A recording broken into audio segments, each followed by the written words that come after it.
Hello everybody, I hope you're doing well as usual. In this video I want to explain the law of one as it pertains to knowing the self, which is the process of self-realization as we know it in our non-dual traditions. And I have on the board what I think is the minimum necessary of concepts. If you study the law of one, you'll find out that there are a lot of concepts. So these are the minimum necessary that I find to be helpful to understand the process of self-realization as Ra explains it. And of course, I have to throw in something that we're very familiar with, whether we know the law of one or we don't. That is the energy center system or the chakras, because they do help to understand a little bit more as a referential point what our consciousness is doing. Now, I'm going to let the cat out of the bag from the get-go, because that's the purpose of this, is to go straight to the point. The self, what we are, what we essentially are, can be called awareness or consciousness, and that is the only thing we need to know. However, awareness filters itself through the lens of the mind, which is the energy centers, as a way to know itself. And so that is the system that we have for chakras. Okay, so we're going to explore all of this from a minimalistic perspective as much as possible, but using terms that are related to what we know and what we study. So where do we begin? I have nicely colored all of these elements so you kind of get an idea. And we're going to also talk about the direct path to self-realization, which is what I teach. So you can see the process in practice, how to integrate all of this, because that's what we care for. The other part of this introduction that I want to talk about also is what Ra calls the disciplines of the personality. This is their way of saying how to know yourself. So that's why we have here know yourself. This is something that is the perennial philosophy, know thyself. So that is what Ra calls it, the disciplines of the personality. Now, I won't talk about the disciplines of the personality much here, because that deserves a video on its own. But just to summarize it, what Ra says, very specific, is the disciplines of the personality can be summarized as know yourself, accept yourself, become the creator. So that's what the direct path is concerned with. But let's explain what that means in terms of the law of one. Yeah. So when we do that, we're going to find that we have the energy centers here. So the first thing that we're going to find is something that we call prana. Okay. Prana is a fancy word in philosophy, this philosophy, to talk about energy, experience in general. So you can imagine prana simply as being your experience, your life experience. All of this is prana, is flowing through you. You can say that life is coming at me, is flowing. It's like you are the swimmer and the water is life, you see? So because we established already that you are awareness, then what you see, what you perceive life as it is prana, is experience, okay? So what happens in the energy centers? Prana comes from the bottom. That's what feeds up our consciousness, our awareness. And as we become more used with the system of energy centers, we start to identify where are we putting our attention to in terms of energy centers. So for example, survival is all the way down here and divinity is up here, or the perception of divinity. And so as spiritual seekers, what we want to do is bring this prana up so it meets up with the highest energy center, because that's the way it flows in the energy system. So it starts with prana and it moves up. Okay. Now, again, I'm summarizing a lot of things here that I try as much as possible so we can make this as short as possible. But yeah, that is what prana is. You can see it in your experience as simply being experience. Now, what happens is that you're constantly in your mind, which is all of these energy centers, you're constantly in your mind decoding reality. And as you decode reality, you have a way to say, this is this, this is that. You are the one who is putting names to things. You see, you're the one creating things with your mind. Now, the vast majority of people, and spiritual seekers are dealing with this, of course, have synthesized what we call the separate self. The separate self is something that is illusory. It doesn't exist. It's something that is a sort of membrane, and it's not even a membrane. Even that is giving too much reality to it. But in our experience, it seems to be who we are. So that is the false self. Now, if you see, I color-coded a lot of things, and I put the separate self in brown because I kind of see when Ra explains that the negative entity is, it looks a little muddied. And some people who read auras sometimes have said that when they see a kind of brownish aura is because there's a very confused person there. So in any case, this is the separate self. And Ra doesn't really equate it to any of the energy centers because they acknowledge that this doesn't exist. So it's not really a part of a separate, of an energy center. But we know that it comes from the idea, from the illusion of perception. And we know that the lower energy centers are strongly associated with this, with self-identity and identity with other selves. So those are the orange and yellow ray energy centers. Now, in this process, we can create the idea that I'm a separate being, because that's what perception creates. So I believe my perceptions. I don't know myself. I believe my perceptions. That's why, again, we go to know yourself. Now, we're up to here, and the next and most important element is love. Love is that connectedness, that acceptance, that unconditional surrender to experience. So that's why the heart chakra, or the green ray energy center, is concerned with these aspects: unconditional love, acceptance. And those are basically the two things that you can see in your experience. To go back to the separate self, in your experience, you can see this as simply being my confused state. I believe anything that causes suffering is definitely attached to a belief that we're separate. That is what the separate self is. Lately, I have been calling it the confused self, because there's only one self, and it either knows itself or it's confused and doesn't know itself. So again, going back to love, that's the springboard, Ra calls it, to the spiritual work. Because from here, you start to dissolve the separate self. You know who you are.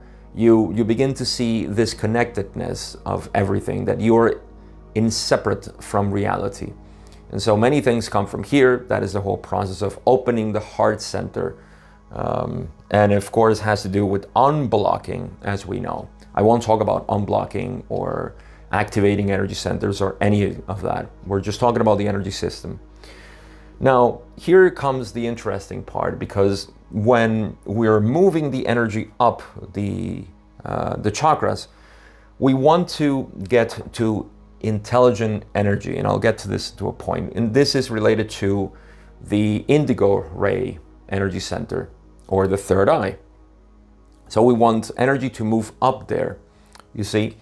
And so when we approach this, the experience becomes more, which doesn't have to be an out-of-body experience, or it doesn't need to be a psychedelic experience or a mystical one. It's just simply the acknowledgement that what I am is essentially this. Everything that I see is what I am. I am, simply. And so here is where we start getting into the disciplines of the personality. Now, there's one quote that I'm going to read to you, and this is from session 71, question 15. And you may be familiar with this slide, and what Ra says here is going to make it a lot more, put it a lot more into context. Because in this question, they're talking about creating changes in consciousness at will, which Don calls magic, or tries to define it as magic. And they say these workings, the workings of magic, are facilitated by the enhancement of the activation of the indigo ray energy center. The indigo ray energy center is fed, as are all energy centers, by experience, but far more than the others is fed by what we call the disciplines of the personality. So when we see that this is the process of the disciplines of the personality, not only is their experience, like I said, feeding the energy center, but by the disciplines of the personality. Now we can go into what the disciplines of the personality are, which start with knowing yourself. Know who you are. The process is know yourself, accept yourself, and become the creator. So it begins here. These disciplines of the personality are going to feed this, because what we're trying to do, as Ra explains, is open the gateway to intelligent infinity, which is the last energy center. And what we're doing here is making contact with that which is, with the creator. There is no separation. There is simply, even the notion of separation is absurd. There is no more understanding of that. There is no more fooling yourself of separation. So that's what we're trying to do. Now, in the direct path, the correlation here is that we go into the inner phase, straight into what I call intelligent energy. I correct myself, intelligent infinity, because we're interested in moving to directly the experience of being. That's it. The experience of being is who we are. Know yourself. That is, you are, I am. It's that simple. And so we're concerned with that in the inner phase, where the inner phase will lead us to intelligent infinity. In other words, in the direct path, we are concerned with going direct into the experience of being. Being is what makes contact with intelligent infinity. And so the first step that we take, or the first phase in the direct path, is to go towards intelligent infinity. Now, once we are in intelligent infinity, we can recognize that we want to nourish this. And that nourishing is through the experience. And so in the direct path, the second step, the outer phase, is concerned with understanding intelligent energy. Intelligent infinity is simply awareness, pure awareness, undifferentiated, imperturbable. Getting in touch with that is the goal in the first phase, in the inner phase. But then once you know that, you're still in reality. So you want to come out back into what we call intelligent energy. Intelligent energy is just another word for this which is, this movement, this mind. In the law of one, you'll find that the reference for intelligent energy are all these things that are related to matter, to the way that vibration actually occurs or is fed, or anything that has to do with manifestation. And with manifestation, I just mean the manifestation of creation. So that's why we're interested in the outer phase of the direct path, to go into knowing what this reality is for us, into exploring that.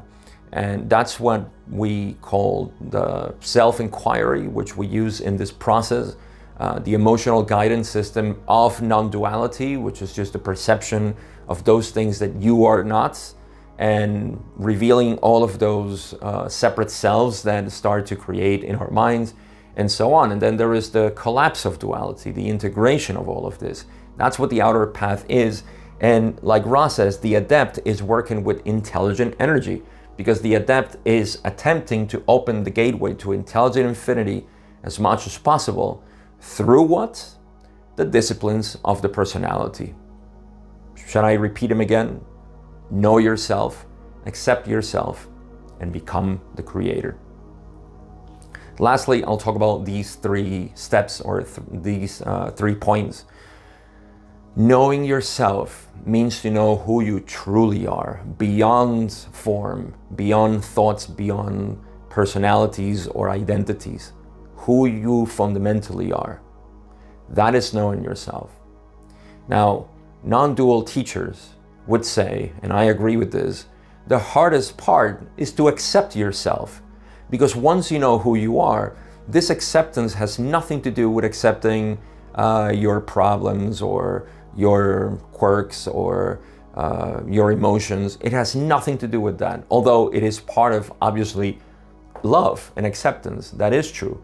But accepting yourself is simply accepting what you have discovered that you are. If you know yourself, then the next step is to accept who you are. But you see, here's where the separate self, the conditioned mind, is going to come and want to continue to establish itself. That's why the direct path is not a magic pill. It's not a one-time enlightenment and stay in that place. Although it is enlightenment in the point that once you know yourself, that is enlightenment, is to know, you know the light of being. But then the hardest part is to accept yourself, which is simply abiding in awareness, to stay, to reside in this pure consciousness. So that's what we're concerned with in the direct path, is to not only start this, to realize, have self-realization, know who you are, but then to nourish, which is the acceptance part. These 2 things, as Ra explains, knowing and accepting yourself, when the adept does this, and this is a quote from Ra as well, you'll be familiarized with this slide also. And they say here, in relation to the pursuit of the magical working, the continuing discipline of the personality involves the adept in knowing itself, accepting itself, and thus clearing the path towards the great indigo gateway to the creator. To become the creator is to become all that there is. So in here we find that, of course, Ra is talking about using the knowledge of self, to understanding who you are, to become the creator. That's why these 2 phases, which is again, the inner phase to know yourself and the outer phase to accept yourself in the face of conditionings of the mind, that is to become the creator, which is not something that is established. Everybody that becomes the creator becomes this. The only thing is that everybody who shines the creator or becomes the creator, because becoming is a thing. It's not like a snap of a finger and you are the creator, because the creator is this thing. Becoming the creator is becoming simply all that there is. And all that there is you and your experience. Prana, accepted, and simply, it's not even accepted, it's just flowing without impediment. That is the crystallized being, you see. So that is what we're concerned with in the practical aspect of applying the law of one to the knowledge of self. Now, that is all I wanted to share today, because I find that there is a lot of concepts in the law of one that are not understood. And what is the gist of this philosophy? What is the gist of all of this that we're learning? And what is the biggest teaching or the highest teaching that is contained in the raw material? And I thought this might be helpful. Now, if you're interested, of course, in the direct path, which is what I use to put all of this into context, and more importantly, to start living this law of one, to practice it, to integrate it, then check out in the description, because I always have links to everything that I'm doing, especially Instagram, if you want to know more about what I'm actually doing with people and what I am all about with these teachings. I have nothing else to say, but thank you for watching and for enjoying this. You, like me, are junkies of this material, and of course I enjoy sharing this with you. So take good care of yourself, and I'll see you in the next video.